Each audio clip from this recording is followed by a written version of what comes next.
Piker, and this is Stuart Whitmore. And I'm a Marbles kid out and about. So I have a couple questions for you as well. How did you meet Don Reese?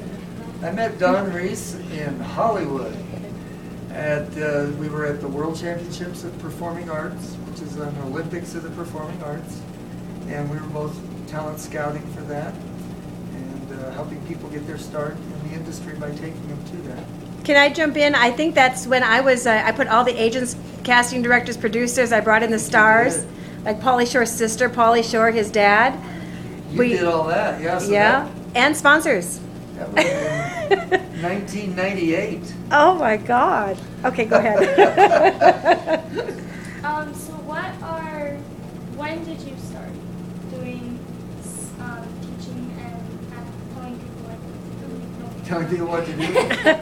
I was telling my mother what to do early on. You mean teaching? Yeah.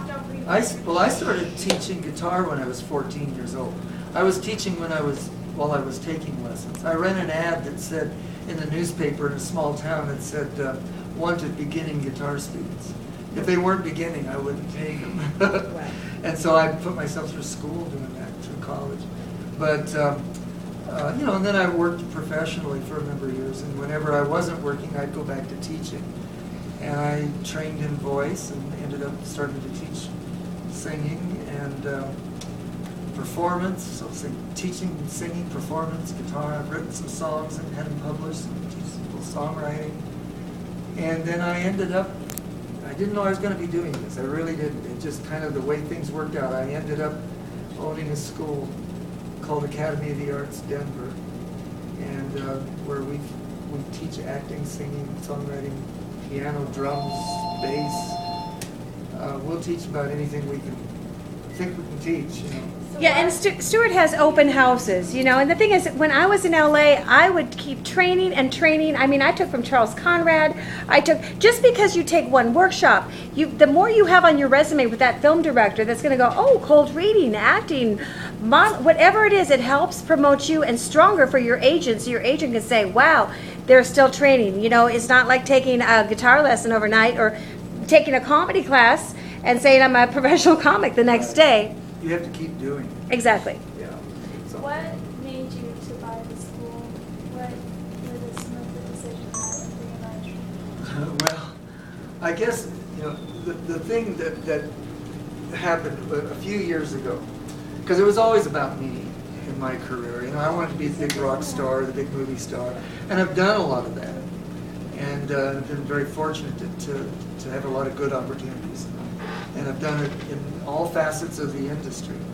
But there was a point in time when I started thinking about my age. And you get to a certain point in life and you think, okay, what should I really be doing? And I was already teaching.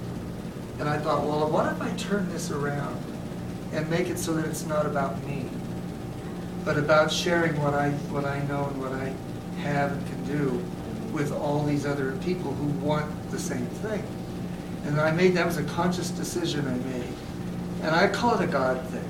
It's like God moved in and said, okay, now you made the right decision. And here you go. And that's when all these amazingly talented people start coming to me. And I get credit for teaching them, but I don't get credit for giving them the talent that they already naturally have. But they came to me then, and my career then actually really took off. And I want to say we only have just a minute here with all the kids. We're going to bring them in. But also Stuart's going to be involved with Unheard Voices, a tour that's going in all the 50 states with the ABA games with me as well, with AMC Nashville Records. So we're things that have happened before. You never break bridges or step on toes, because you never know when you're going to move to a city and someone says, do you know Don Reese? Do you know Stuart? Oh my God, what's she doing in town? That's how we got back together. Yes, It's true. We're going to take a moment break, and Stuart, I'm going to bring the kids in. Hold on.